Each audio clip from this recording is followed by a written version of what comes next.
ចឹងពេលណាទិញអាណាឃើញគេដាក់ចេះដឹកដល់ផ្ទះអាហ្នឹងឯងដឹកដល់ផ្ទះ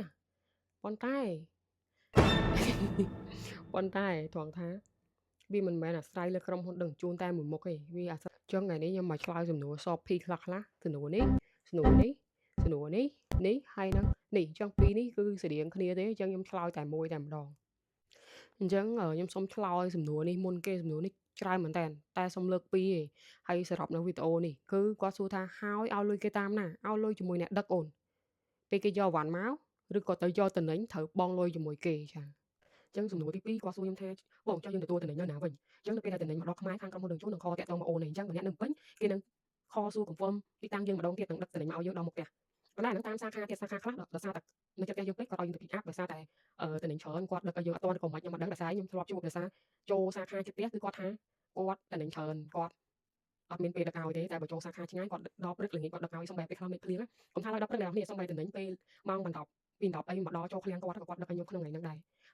ខាងសាទីអូបរិយ VIP អ្នកនរនិយាយក្នុងវីដេអូហ្មងអ្នកនរសេវាកម្មគាត់ពិតជាល្អមែនតើតែម្ដងចាអញ្ចឹងសំណួរនេះខ្ញុំធ្លាប់ឆ្លើយម្ដងហើយសំណួរទី3នេះគឺថាគាត់សួរថាគេដឹកដល់ផ្ទះអត់អញ្ចឹងពេលណាទិញអាណាឃើញគេដាក់ចេះដឹកដល់ផ្ទះអាហ្នឹងឯងដឹកដល់ផ្ទះប៉ុន្តែប៉ុន្តែត្រង់ថាវាមិនមែនអាស្រ័យលើក្រុមហ៊ុនដឹកជញ្ជូនតែមួយមុខទេវាអាស្រ័យទៅលើសាខាបុគ្គលទៀត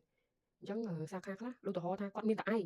ចូលនៅចិត្តផ្ទះណៃអញ្ចឹងគាត់ស្នើឲ្យយើងទៅ pick up យើងទៅ pick up មកយើងទៅយកបានយើងទៅយកទៅបើសាខាខ្លះគាត់មានបុគ្គលិកដឹកជញ្ជូនគាត់ដឹកឲ្យហើយបើអ្នកតាមខេត្តក៏អញ្ចឹងដែរអ្នកតាមខេត្តមិនមែនគេឲ្យទៅយកផ្ទាល់ទាំងអស់ទេមានអ្នកខ្លះសាខាខ្លះគាត់ក៏មានបុគ្គលិកដែរអញ្ចឹងគាត់ដឹកឲ្យដល់ផ្ទះក៏មានដែរទោះបីក្រុមហ៊ុនដឹកជញ្ជូននៅស្រុកខ្ញុំខាងលវីអែមគាត់ដឹកដល់ផ្ទះក្រុមហ៊ុនមួយអាហ្នឹងគាត់នៅខេត្តអញ្ចឹងវាមិនមែនអាស្រ័យទៅលើក្រុមហ៊ុនទៀតវាអាស្រ័យលើបុគ្គលមនុស្សខាងអ្នកកាន់សាខាហ្នឹងគាត់មានបុគ្គលិកដឹកឲ្យអត់គាត់មានទំនិញច្រើនអត់ចឹងទៀតណាអញ្ចឹងនៅពេលដែលបងនិយាយថាដឹកដល់ផ្ទះបងអ្នកខ្លះថាអូបងគេដឹកដល់ផ្ទះខ្ញុំផងហ្នឹងខឹងខ្ញុំចាព្រោះមានអ្នកឆាតមក rap ខ្ញុំច្រើនទេអ្នកនរគ្នាខ្ញុំមិនដឹងទេអ្នកនរគ្នាគាត់ថាខ្ញុំជាក្រុមហ៊ុនជាបុគ្គលិក Shopee ឬមិនទេខ្ញុំអត់ដឹងទេប៉ុន្តែអ្នកនរគ្នាខ្ញុំទទួលបានសារចំនួន3ដែលគាត់ឆាតមកស្ដីឲ្យខ្ញុំខ្លាំងហ្មងខ្ញុំសល់តិចខ្ញុំខ្លាច Shopee អ្នកនរគ្នាខ្ញុំត្រូវបានគេស្ដីឲ្យខ្ញុំទាំងពីរនាក់ឯងឆាតមកយកឆាតមក rap យកតែម្ដងចាខ្ញុំដាក់ក្រុមហ៊ុននេះខ្ញុំអ៊ីណាដាក់អត់ច្រើនណាស់អ្នកនរគ្នាខ្ញុំពិតជាតែខ្ញុំចង់អស់ទៅគេក៏សួរថាគាត់សូវយល់នៅពេលដែលយើងកំមកហើយគេតែយើងតាមណាអញ្ចឹងមកពីគាត់អត់បាន download app Shopee ហ្នឹងព្រោះ Shopee នៅពេលដែលយើងទិញពេលយើងទិញបើយើងអត់ដាក់លេខទូរស័ព្ទហើយនឹងអាស័យដ្ឋាននេះយើងទិញអត់បានទេកន្លែងហ្នឹងហើយជាកន្លែងដែលគេតាក់ទងមកយើងពេលដែលយើងចុចទិញហើយអត់មានអាស័យដ្ឋានប្រកាសជាចេញក្រហមហ្មងចេញក្រហមមកយើងគឺក្រហមមកយើងដាក់លេខដាក់អាស័យដ្ឋានខាងលើអ្នកនរគ្នា address អាស័យដ្ឋានដាក់កន្លែងហ្នឹងទៅលេងចេញក្រហមហើយអញ្ចឹងដាក់គឺជាអាស័យដ្ឋានដែលគេដឹកតំណែងមកឲ្យយើងអញ្ចឹងនៅពេលដែលតំណែងមកដល់ខ្មែរក្រុមហ៊ុននឹងជួននឹងខលតាមលេខទូរស័ព្ទហ្នឹងអញ្ចឹងសូមដាក់លេខទូរស័ព្ទឲ្យបានត្រឹមត្រូវសូមឆែក double check សូមមើលម្ដងហើយម្ដងទៀតឲ្យច្បាស